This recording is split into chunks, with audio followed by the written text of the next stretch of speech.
What's up, guys? Welcome back to Simply FPL. Today we're going to talk about my game week, how it went or how it didn't go. Use my wildcard, as you all know, so we're going to look at that.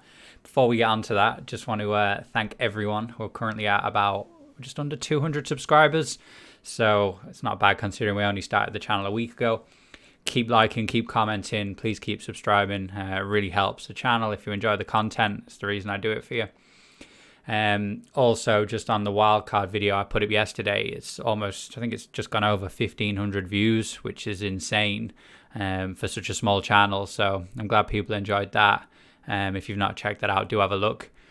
And I guess also I'll make sure that more videos in the future have kind of tips and tricks. I've already got an idea for one on how to use the free chips you get. I know a lot of people don't know what strategy to kind of play with that. So I think that'll be a video coming up soon. So yeah, let's just kick off this video. Right, so let's have a quick look at the team. So this was the team I wildcarded. I spent probably several hours every day for the last week putting this team together to see that if I didn't use the wildcard, I'd have got more points. But I think that's always the case, right? I don't think anyone ever used their wildcard and didn't end up with less points than if they hadn't used it. So that's to be expected, I guess. Still happy enough with the team I've got. I think it kind of I think it looks good. So in the next 4 weeks, I expect that overall rank to increase. That was just a really bad game week we've just gone through. The average points was like 43. I finished just underneath. So just having a look at the actual individual players. So it started off okay. Everton against Crystal Palace. Everton players I've had since week one. They've been getting me points quite consistently. Digne got an assist finally. Calvert-Lewin continued to score some goals, or a goal. And I think James Rodriguez was very unlucky not to get points.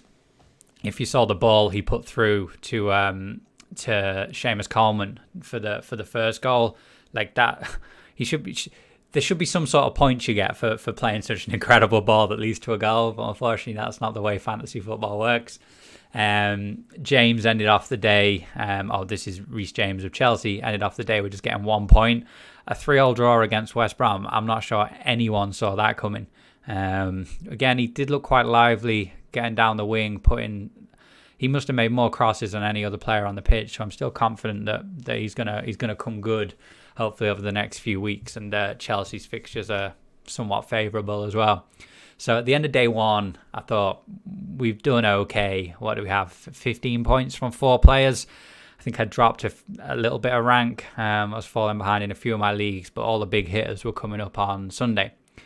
Now, Sunday, what a disaster. So Man City get absolutely pumped by Leicester, 5-2 at home. I assumed that City would have enough in the 11 they've got to just continue hammering teams. I thought there'd be huge value in Foden. I lobbed into Lap last minute, just on the subs bench, and obviously you got on the pitch. And that's just not one transpired. The first 10 minutes City were quite good, but after that it was just what a disaster. I'm just glad I didn't have De Bruyne captain. I was kind of almost flicking a coin between him and Salah. That's the only saving grace from that. And then obviously you see Vardy scoring a hat-trick. And then obviously every time I look at someone's team, they seem to have Vardy in there and he's captain. It's like who's putting Vardy as a captain away to Man City? It's people operating on different information than I've got. If you didn't think that could get worse in the City game, try having 3 Wolves players all get 0 points in a 4-0 loss to West Ham. I thought Wolves were going to have an incredible season. No Europa League. I thought top 6 is almost a certainty. And they got put to the sword by West Ham. And West Ham, they're not exactly going to be world beaters this season. So I don't really know what to add. The only way that got funnier is at the end when Jimenez's own goal was given to him. That just really put the icing on the cake for a terrible day. So what did we ended that day? 19 points from 8 players. Like our rank had plummeted. I think we were below 2 million. I can't remember the last time I was below 2 million. I don't even know if I've ever been below 2 million, but that's how we ended Sunday. We redeemed ourselves a little bit yesterday. So after Saturday and Sunday, like Martinez getting a clean sheet, I thought there's no chance the way the weekend's gone. I'd got rid of McCarthy, who got his first clean sheet. Obviously, that was going to happen after I got rid of him. But Martinez, he let in a bit of a howler. Luckily, VAR gave it as a foul, and then he got me the clean sheet. So happy days. I think even though they're playing Liverpool next, I'm just never going to change him now. I think he's going to be my keeper till at least the next wild card, unless there's any sort of injury or a red card. So and then Liverpool players got me a few points as well. So Alexander-Arnold, like he seemed this last 3 games, he's always inches away from a massive return. So hit the crossbar, put the cross in for the last goal, but because it was headed out, he doesn't get the assist. And obviously he got one of the assists, and he got bonus points as well. So you don't really see defenders getting loads of bonus points when they don't keep clean sheets, but he was all over the park. So I'm still confident keeping him. I know he got 7 points, so obviously you're not going to be trying to change him straight away, but I think again in the next few weeks I think he could really get a few double-digit returns, kind of the Alexander-Arnold of last season. And then Salah, again, he was literally tackling his own players at the end to try and get a goal. So although that's terrible probably if you're a Liverpool fan, or if you're playing for Liverpool, it's great if you're a fantasy footballer with him as captain, because like he'd do anything to get some fantasy football points. So got us the assist for Mane's goal. We can't complain too much for 17 points from that game. It almost doubled the amount of points we got for the rest of our team. So in terms of overall points, we're currently on 169, which is, considering the last 2 game weeks, I'm happy enough with that. 1.4 millionth in the world.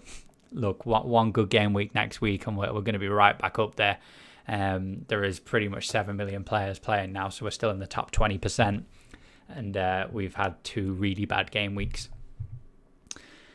So looking at next week, I don't think I'm going to make any transfers. So I might play the same 4-4-2 if... I might have a bit of a decision if Podence or Podence, however you say his name, if we're told that he'll definitely be playing. Because, like, playing at home against Fulham, I think he has to play. So I'm just trying to work out who to get rid of. So maybe even drop a comment on who you think I should drop to play Podence there. It's going to be a tough one because, as you see, like all my back line have home fixtures apart from Liverpool, who are away to Villa. So I'm not going to get rid of Liverpool players at all this season. So I can't replace any of my defenders, I don't think. And midfielders, I don't know who I can replace from that. Potentially Phil Foden. Like he didn't have a very good game. There's a small chance maybe he'll be dropped this next game, rested. So maybe that'll be a swap for Podence. But yeah, I think I have to put Podence in. Looking at this team, if I don't have a good game week next week, it's going to be a very miserable video that's going up. We've got 10 outfield players, all with really favourable fixtures.